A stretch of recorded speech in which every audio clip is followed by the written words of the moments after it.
Let's bring into the show from House Judiciary Congressman Darrell Issa for his reaction on what the House Oversight delivered in the way of proof of what the Biden family were doing. The White House says there's no proof of a quid pro quo. Does that absolve everything of what's going on? Not at all. I mean, ultimately, a shakedown is a series of events that don't appear to be connected until you see that they are. And, going after countries specifically and then receiving money, asking, as the vice president did, asking specifically for certain countries that he had influence over that otherwise would have belonged to the president and the secretary of state. And those happened to be the countries that his son and the rest of his family made money on. And ultimately, you can deny something, but it doesn't mean that the denial holds any water. And in this case, the facts speak louder than all of the denials. And Congressman, let's move on to the story that Miranda Devine of the New York Post revealed in our show last night. Your reaction to this new House report that claims a CIA official got a former CIA officer, David Carians, to sign the public statement from 51 former intelligence officials claiming the Hunter Biden laptop story was Russian disinformation. That was speculation. It was a false claim. It was all done to help get Vice President Biden, to beat former President Trump in 2020. So an acting CIA official is involved in this too?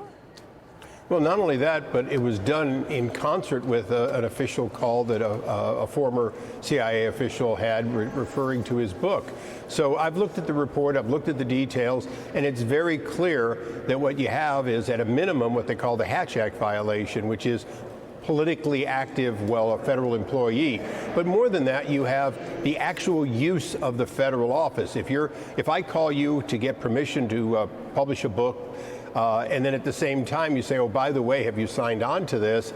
You're really linking, to a great extent, a bit of leverage. Some of these individuals clearly would have signed it no matter what because they wanted Biden to get elected. Some of them signed it because the others signed it, and some signed it because of who asked them to.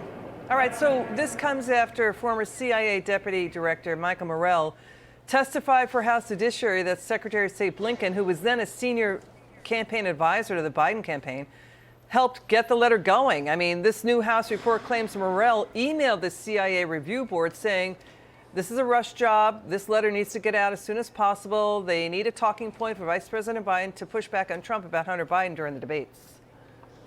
Well, yeah, very clearly they said what it was for. But more importantly, it appears as though the now Secretary of State either drafted or had a great deal to do with drafting.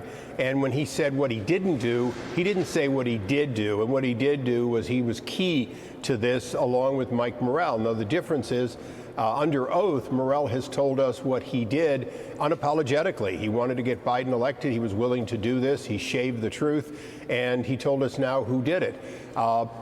These other people, including the Secretary of State, Blinken, have not been under oath, and it's time they come and raise their right hand so that we can have some level of confidence that what they're saying they understand is at the penalty of perjury, something that we believe Secretary Blinken and the president both have committed, but they haven't been under oath. So, Congressman, two of the big names that signed the now infamous letter, they're going to testify for Congress. Former CIA Director John Brennan, coming up, also former DNI James Clapper. What do you want to ask these two? Well, we want to take the accumulation of whistleblowers and facts we've gotten from earlier and ask them specifically the same sort of questions. Why did you do it? And what, if any, evidence did you have to support the claim you made, since it turns out it was false? And of course, did you, at the time, were you aware that the FBI had this for quite a while, and that by no means was it disinformation, unless it was disinformation from more than a year earlier? All right, so this is really an active campaign enlisting U.S. intelligence officers and now allegedly a existing CIA official to do political interference in the 2020 election on behalf of Joe Biden to get him elected and to go against Trump. You can imagine Trump voters out there are really outraged about this, and that they feel like nothing's being done with what they would say is what they would call the swamp, the deep state, moving against a candidate who they wanted to be running the presidency. Well, I'm going to correct you only slightly. In 2016, the deep state went against a candidate. In 2020, they went against their commander-in-chief. They went against the President of the United States. And they did so because of a fundamental failure, which was the swamp was too deep to drain in the short 4 years. We need more time to clean up government. Great. Good insights there. Congressman Issa, thanks for the correction. We appreciate you.